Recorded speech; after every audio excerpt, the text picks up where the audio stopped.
My name is Victoria Montoya, and the subject of the article review that I chose is the Multilingual Assessment for Narratives, also known as MAIN. The full title of the article is called Using the International Classification of Functioning Disability and Health in Assessment and Intervention of School-Aged Children with Language Impairments.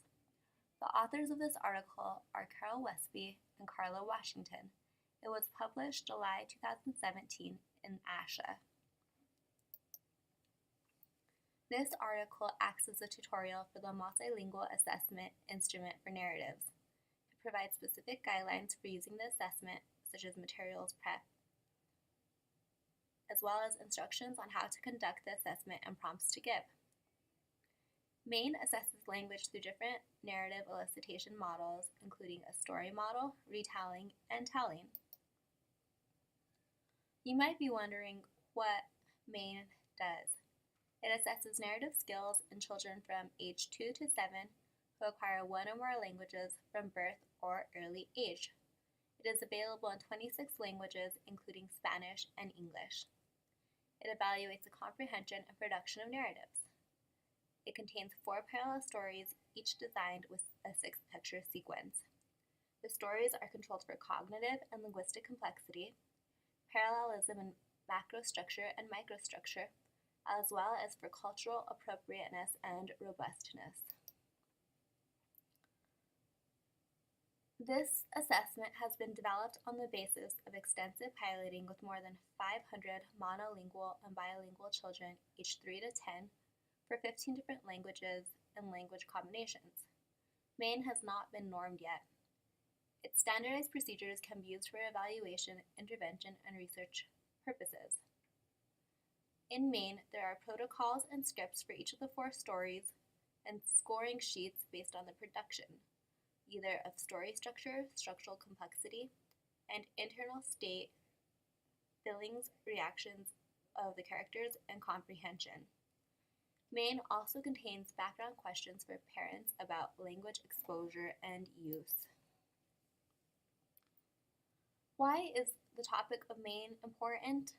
It is important because it discusses a new method to assess children in language development who acquire one or more languages at an early age. It is an evidence-based assessment, and it aims to identify personal and environmental factors that can influence a child's capacity and performance in language skills.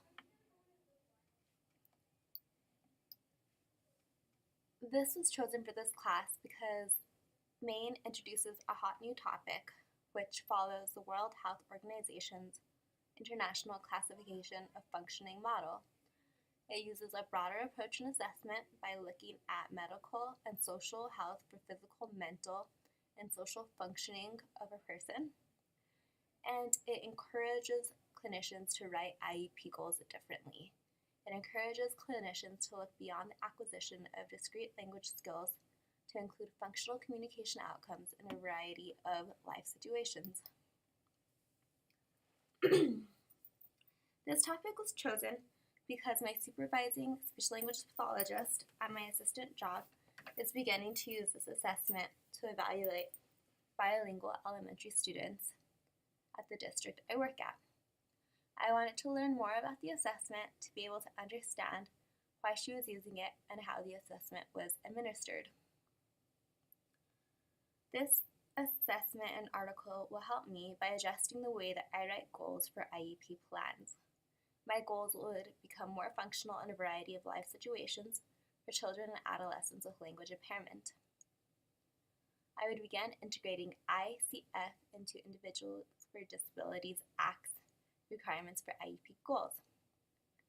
Examples that I would change in the way I write IEP goals would include interviewing all stakeholders to determine the student's desired goals, consider including those for academic, non-academic, and extracurricular settings, and determine personal and environmental contextual factors that may serve as barriers or facilitators for students' capacity on activities, tasks, and performance in situations requiring participation.